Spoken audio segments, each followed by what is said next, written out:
guys, good morning! Sa araw po na ito ay gagawa tayo ng macaroni salad po at saka fried chicken po for feeding agad po. Ipamigay natin sila sa mga bata po doon sa somewhere here in Iligan City po, Santiago. Sa mga bata na nakatira malapit sa basurahan po. So this feeding po is continuation po sa donation galing kay Ma'am Nina Potaxil at saka kay Sir Ernesto Jr. po. Thank you so much po sa blessings po at ngayon ay masarap ang ating lulutuin para naman makatikim sila ng masarap guys. So introduce ko muna sa inyo po ang ating mga sangkap.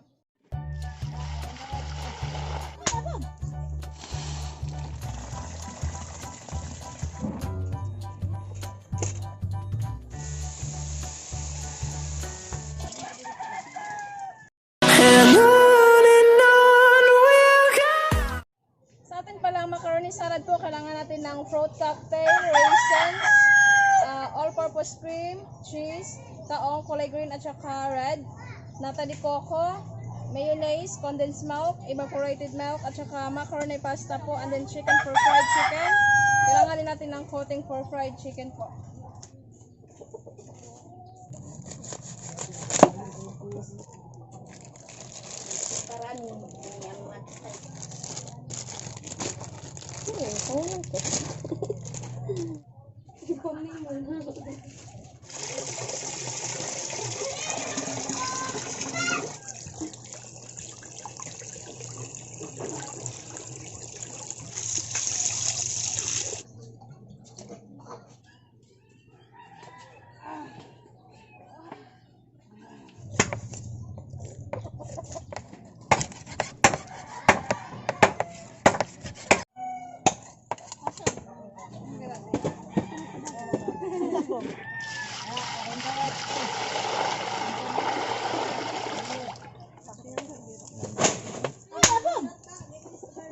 Ngayon po ay mag-marinate tayo sa ating chicken.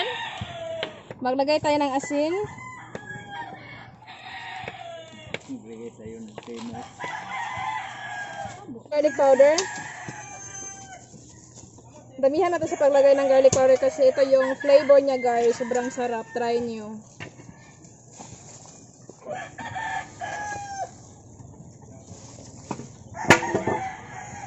Black pepper powder. Dagdagan natin ng asin.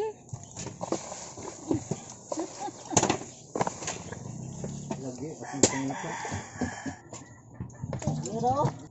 Ngayon po ay magluto tayo sa ating pasta. Maglagay tayo ng oil at saka asin sa kumukulong tubig.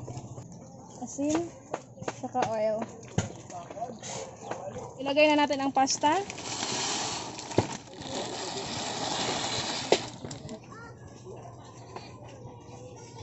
Grabe kainit bay. Ari butang. Kaya. Kaya mukat. Wala pa po.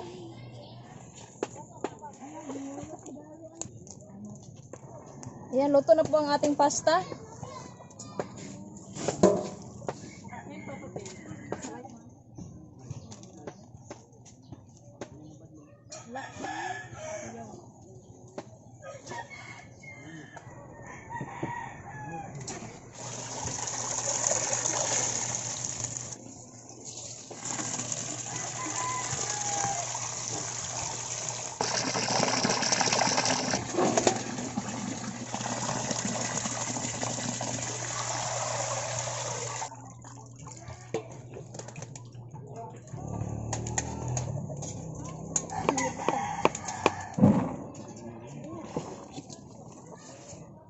Ngayon po ay magtimpla tayo sa ating macaroni salad para malagay natin siya sa freezer po para mas masarap siya pag malamig.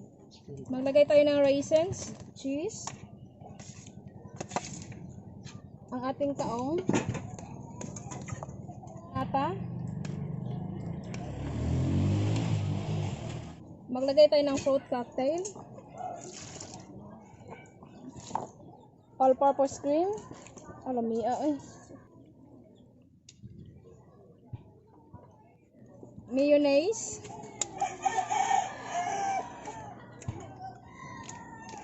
ito po ay all-purpose dressing na mayonnaise, condensed milk,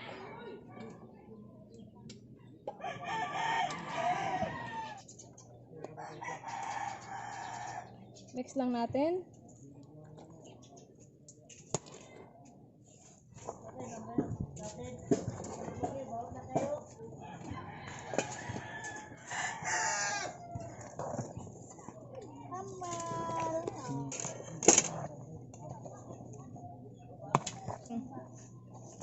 Para sa kumpletong ingredients po, paki-visit na lang po o paki-check na lang po ang ating description box. Doon ko po ilalagay ang mga kumpletong sangka po. Ngayon naman, magawa tayo sa pang-coating ng ating fried chicken po. Gagamit po ako ng crispy coating mix, garlic na flavor.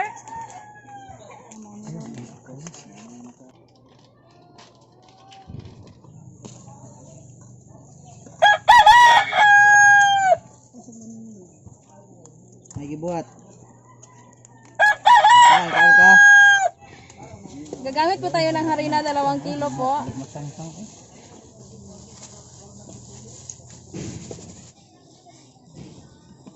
½ kilogram of cornstarch. Mix lang natin.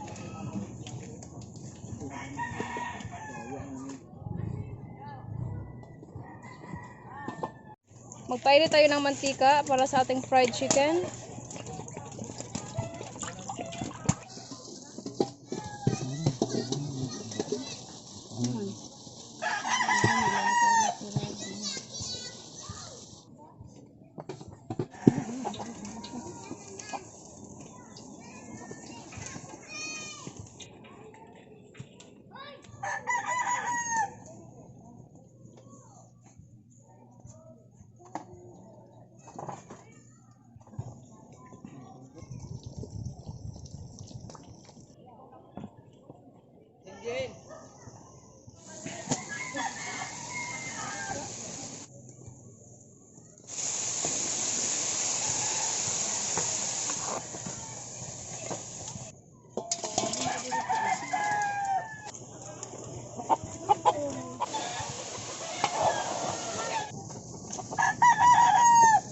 Explain ko po sa inyo bakit ganito yung result ng ating fried chicken.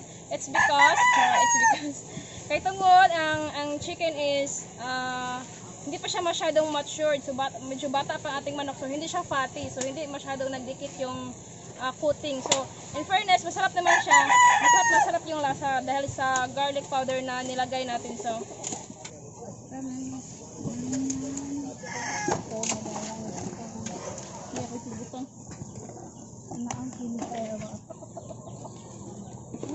naman.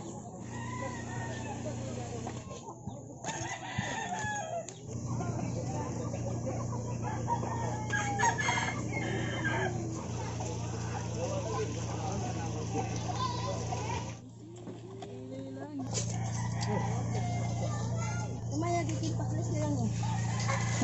Murag manok. Ngaon ta.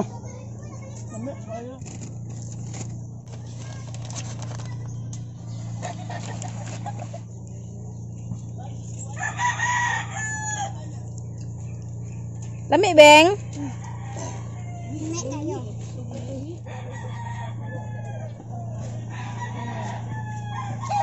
Juicy. Ito siya, 'di ba? Napaka-juicy, ayan. Yung skin niya is hindi siya makapal kasi bata pa siya na kind of chicken. Mahirap hanapin yung chicken ngayon, guys. Mahirapan kami maghanap ng chicken kaninang umaga. So ito lang yung nabili namin, medyo bata pa siya na manok. So walang choice. Nilakihan ko naman yung hiwa para busog-lusog. Ang ginawa pala namin is good for 200 kids po. Medyo madami ang ginawa natin ngayon po. Pero sobrang sarap niya.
Mag-thank you mga langga. You're welcome. You're welcome. Bayad! You're welcome. Thank you. Thank you. You're welcome. You're welcome. You're welcome.